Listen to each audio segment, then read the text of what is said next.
તમે આ નાસ્તો બનાવી લીધો તો તમે પટેટો બાઇટ્સ પણ ભૂલી જ જવાના છો. અંદરથી એકદમ જાળીદાર, અંદરથી એકદમ સોફ્ટ, ઉપરથી એટલો ક્રિસ્પી અને ફક્ત 2 જ વસ્તુથી બની જતો આ નાસ્તો. તો ચાલો ફટાફટ બનાવવાનું શરૂ કરી લઈએ. તો અહીંયા મેં એક મોટું બાઉલ લઈ લીધું છે અને તેમાં 1 વાટકી બાફેલા બટેટા લઈ લીધેલા છે. અહીંયા તમે પહેલેથી મેશ કરીને પણ લઈ શકો છો. મેં અહીંયા પહેલેથી બાફી લીધા હતા. તેને આ રીતે મેસરના મદદથી એકદમ સરસ રીતે મેં મેશ કરી લીધા છે. અહીંયા બિલકુલ પણ ગાંઠા ના રહેવા જોઈએ. ત્યારબાદ તેમાં એડ કરીશું 1 ચમચી કાળી મરી પાવડર, 1 ચમચી પિઝા શેઝવાન મસાલો, 1 ચમચી સ્વાદ અનુસાર મીઠું અને અડધો કપ અહીંયા મેં કોર્નફ્લાવર લીધો છે. તમે કોર્નફ્લાવરની જગ્યા પર ચોખાનો લોટ પણ યુઝ કરી શકો છો.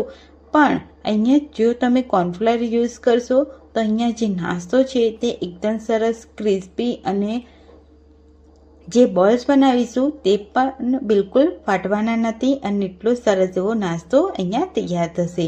તો અહીંયા આપણે કોર્નફ્લાવર એડ કરી અને બરાબર બધું જ એકદમ સરસ રીતે મિક્સ કરી લેવાનું છે. પરફેક્ટ માપ છે. 1 વાટકી અહીંયા બટેટા લેવાના છે અને અડધો કપ અહીંયા આપણે કોર્નફ્લાવર લેવાનો છે. તો અહીંયા આપણે આ રીતે લોટ બાંધી લઈશું. એકદમ લોટની જેમ બંધાઈ જશે. તો હાથ ઉપર તેલ લગાવી લઈશું અને આ રીતે નાના નાના બોલ્સ બનાવી લઈશું. જો હાથમાં ચીપકતું વધારે હોય તો તમે અહીંયા થોડો કોર્નફ્લાવર એડ કરી શકો છો વધારે, બટ અહીંયા આપણું પરફેક્ટ માપ છે.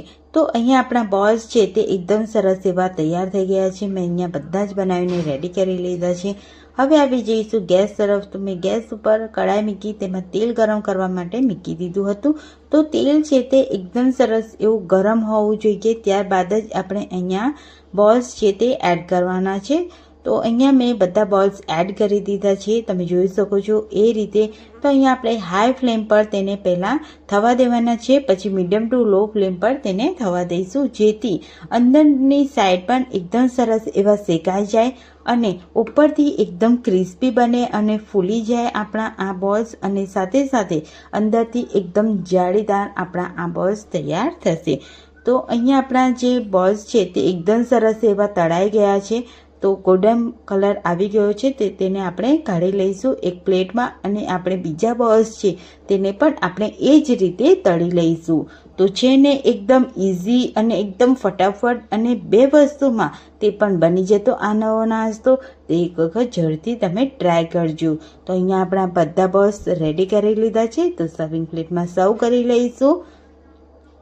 તમે આને ચાટ મસાલા સાથે ખાઈ શકો છો અથવા તો તમે ચા નાસ્તા સાથે તમે એન્જોય કરી શકો છો. બહુ જ મસ્ત આ નવો નાસ્તો છે. તમે અવાજ પણ સાંભળી શકો છો, બહુ જ સરસ એવો ક્રિસ્પી અવાજ આવી રહ્યો છે.